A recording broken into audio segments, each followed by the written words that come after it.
Hi, we're going to be looking at digital citizenship, mostly focusing on how we can keep students' private information private. My name is Candace Warden, and I will be taking you through the different steps that we can take. The first thing we do is ask yourself why. We are now living in an age of digital and how it is important in our students' lives. So we have to be able to teach our students how to protect themselves when they are online and different ways that they can go about being safe there.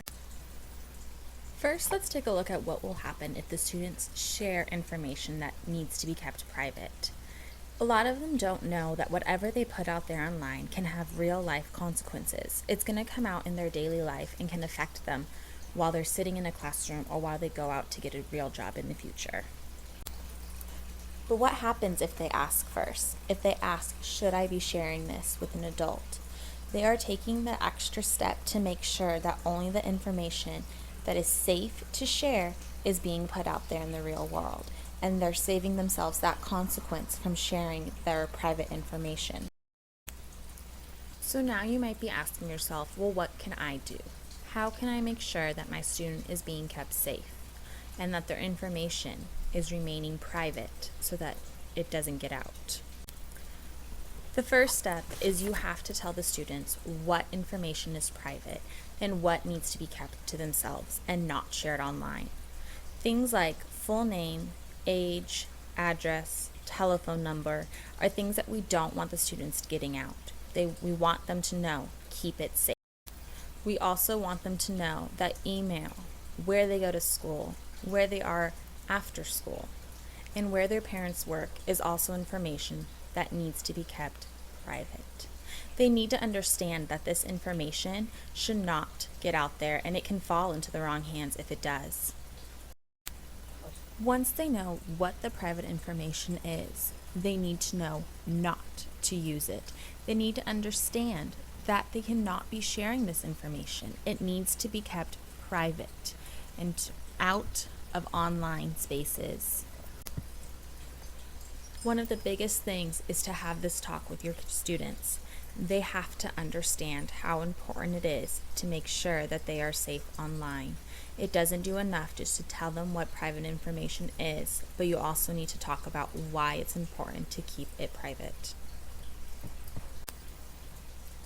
Always teach them the golden rule of online, which is ask, ask, ask. Always make sure they are coming to you, asking, is this safe? Can I share this? Because if they don't, who knows what they are putting out online before it's too late. They need to ask first. When teaching your student about private information, make sure you emphasize the importance of picking a username.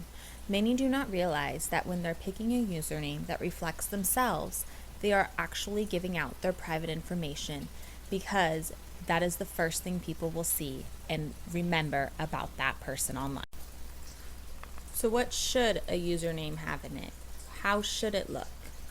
In this first example, Joe Brown, 1985, someone could gain a first name, a last name, and a year of birth.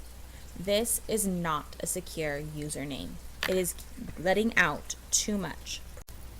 In this next username, I love goldfish 99, all it is doing is letting the person know whoever is using this username loves goldfish and probably the number 99. This lets no private information get out to whoever is looking at it, keeping the student safe. For more information, you can visit this online resource of Internet Safety for Kids that can give you more guidelines in protecting your student when they are online and keeping that information private. The information that was presented was found on these following sources. Thank you for listening, and let's work together to keep our student and their information private when they are online. Thanks. Created using Powtoon.